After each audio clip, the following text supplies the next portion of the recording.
Ելենա Արշակյանի «Մարիա» սերիալում ամենաէմոցիոնալ ու անկանխատեսելի շրջադարձերն են սպասվում։ «Մարիա» սերիալում իրադարձություններն անընդհատ զարգանում են, ստիպելով հեռուստադիտողներին անհամբերությամբ սպասել հաջորդ սերիաներին։ Մարիայի և Դավիթի պատմությունը կարծես մոտենում է իր կիզակետին, բայց ոչ այնպես, ինչպես սպասվում էր։ Ռաֆը հասնում է նրան, որ Մարիան խորը վիրավորված Դավիթի անտարբերությունից որոշում է ամուսնանալ Ռաֆի հետ։ Սա ցնցող շրջադարձ է, Դավիթն այդպես էլ չկարողացավ հաղթահարել իր վիրավորվածությունն, իսկ Մարիան այլևս սպասելու ուժ չունի։ Նա հույս ուներ, որ Դավիթը վերջապես կիմանա իր զգացմունքների մասին, բայց երբ դա տեղի չունեցավ, նա ընտրեց Ռաֆին։ Լիլիթն անսպասելի զանգահարում է Աբուլին, ինչ արձագանք կտա Դավիթը։ Այն ժամանակ, երբ Լիլիթը զանգահարում է Աբուլին ու ասում, որ Մարիան կանչել է բոլորին Ռաֆի հետ իր նշանադրության ու հարսանիքի օրը որոշելու համար, Աբուլը սկզբում կարծում է, որ սա Ռաֆի հերթական խարդավանքն է, բայց Լիլիթը շեշտում է, որ ինքն անձամբ է լսել Մարիայի ձայնային հաղորդագրությունը։ Այս լուրը ցնցում է բոլորին։ Դավիթը, որը պատահաբար լսում է Աբուլի ու Լիլիթի խոսակցությունը, շփոթված է։ Նրա աչքերի առաջ Մարիան ու Ռաֆը կանգնած են միասին, և նա հասկանում է, որ իր գործը լուրջ է։ Բայց ինչ կանի Դավիթը, նա թույլ կտա, որ իր կյանքի սերն ամուսնանա մեկ ուրիշի հետ, թե վերջապես կհաղթահարի իր հպարտությունն ու կփորձի հետ բերել Մարիային։ Մարիան թեև արդեն որոշում է կայացրել, բայց բնականաբար ներսում կասկածներ ունի, ինչը Լիլիթը նշում է Աբուլին, որ նա երջանիկ չէ։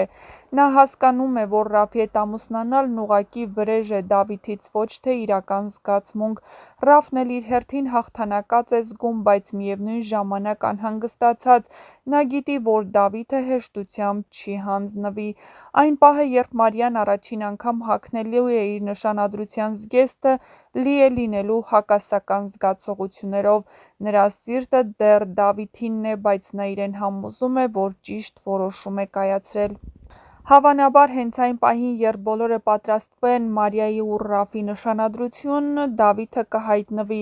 Նրա աչքերը լցված կլինեն ցավով, բայց նաև վճռականությամբ։ Նա չի կարող թողնել, որ Մարիան ամուսնանա Ռաֆի հետ։ Հեռուստադիտողներն անհամբեր սպասում են, թե ինչ որոշում կկայացնի Դավիթը և ինչպես կընդունի այդ որոշումը Մարիան։ Կթողնի Ռաֆին ու կվերադառնա Դավիթի մոտ, թե կհետևի իր ընտրությանը, փորձելով մոռանալ անցյալը։ Մի բան պարզ է՝ սերիալի ավարտին մնացել են ամենալարված ու ինտրիգային դրվագները։ Իսկ մինչ կբացահայտվեն այս և այլ շատ հետաքրքիր գաղտնիքներ, չմոռանաք բաժանորդագրվել մեր ալիքին, որպեսզի միասին տեղեկացված լինենք հեռուստասերիալների, հեռուստասերիալներում կատարվող փոփոխությունների, շոու-բիզնեսյան անցուդարձի մասին և ոչ միայն։ Եվ իհարկե տեսանյութի մեկնաբանություններ դաշտում գրեք, թե ինչ որոշում կկայացնի Դավիթը, արդյոք կհայտնվի ու կխանգարի ամեն ինչ, չէ՞ որ սա նրա վերջին հնարավորությունն է և այլ հնարավորություն Դավիթը չի ունենա։ Ինչպես կարձագանքի այս ամենին Ռաֆը, չէ՞ որ սա Ռաֆի համար երկրորդ հարվածն է։ Առաջին անգամ նրանք արդեն նշանադրված էին, իսկ դրանից հետո Մարիան նրան հետ տվեց նշանադրության մատանին, և երկրորդ հարվածը Ռաֆը հենց այնպես չի կարող թողնել։ Հավանաբար նա կփորձի վրեժ լուծել կամ վնասել Մարիային ու Դավիթին։ Վերջին սերիաներին ամենահետաքրքիր ու լարված իրադարձություններն են սպասվում, այնպես որ միացեք մեզ ու կբացահայտենք ավելին։ Թվում էր, թե Աբուլի գտնելուց հետո Նոնան ու Ռուբենը երջանիկ կլինեն և այդ տանը կհաստատվի խաղաղություն, սակայն այդպես չեղավ։ Ռուբենը ոչ միայն որդուն չի փորձում բերել տուն ու ընտանիքը վերականգնել, այլ վազում է Օֆայի հետևից։ Չնայած որ շատ լավ տեղյակ է, որ Օֆան է միակ մեղավորը, որ իր որդին իրենից մեծացել է այդքան հեռավորության վրա։ Օֆան կարծեք թե օգտագործում է իր հիվանդությունը, որպեսզի Ռուբենին իր կողքին պահի։ Նույնիսկ Մարիան է շատ փոխվել, ինչպես նշում է Նոնան։ Ճիշտ է, տարիներ առաջ հենց տատն է խանգարել, որպեսզի Նոնան ու Ռուբենը ամուսնանան, ոչ թե Օֆան ու Ռուբենը, բայց դա տարիներ առաջ կայացրած որոշում է և չպետք է այս պահին խառնել այդ ամենը։ Իհարկե Ռուբենն այսքան տարիների ընթացքում չկարողացավ լինել երջանիկ, քանի որ իր սիրած աղջկա կողքին չէր, սակայն այդ ամենը թույլ չէր տալիս Սոֆային, որպեսզի նա որոշի մանկահասակ երեխային առևանգել ու մեծացնել այլ ընտանիքում։